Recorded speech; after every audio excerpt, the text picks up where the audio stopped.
I was watching something the other day and I thought, boy, it's so easy to have our identity attached to things outside of ourselves. But I was thinking about how other people do it.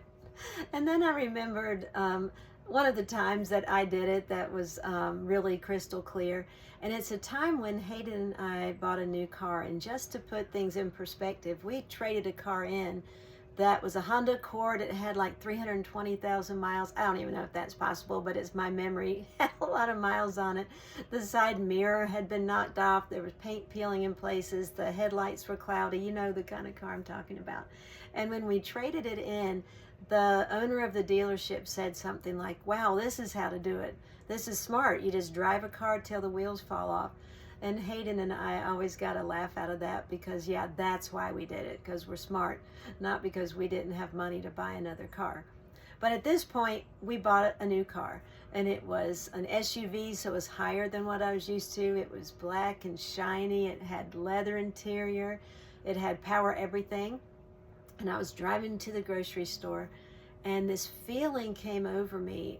And it wasn't a word, but it was a feeling. The best word I could come up with to describe it would be I felt insulated. I felt like, okay, I'm safe, everything's good, we've got enough now, that kind of thing.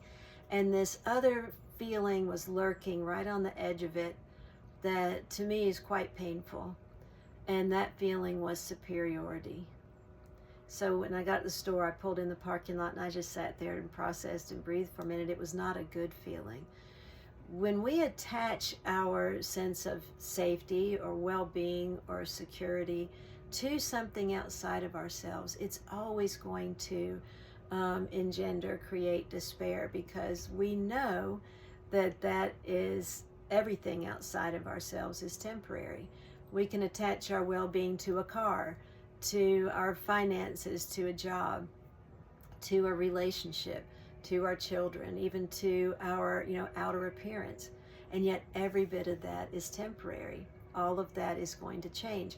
And when we identify and have our well-being tied up in something outside of ourselves, we become possessive of it, protective of it. Wow, I'm going to have to hold on to this. And of course that creates separation, not only from other people, but from ourselves. But when we go inside and connect with, when you go inside and connect with your essential being, whether you call that your soul, your spirit, the spark of the divine within, it doesn't really matter, it is, you will find not separation, but connection. And of course we're all connected. We understand that in a practical manner, that there's a symbiotic relationship with all of us and with the planet. What happens to you happens to me. What happens to me happens to you, but it's more than that. And if you can consider this starts to change how we identify with ourselves. If you can consider that we are all one, that we are all from the same source.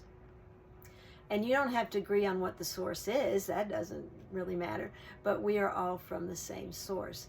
The word alone used to be, its derivative is all one, and then it morphed into a different word and a different meaning.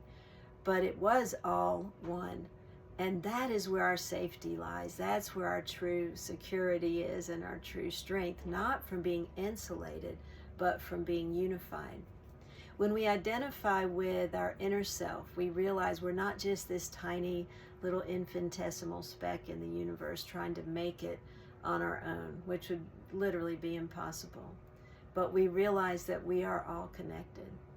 And at this time in history, this point of human evolution, we are also part of this great shift from separation to connection. It may not look like it right now, but I believe that's what's happening. From division to unity.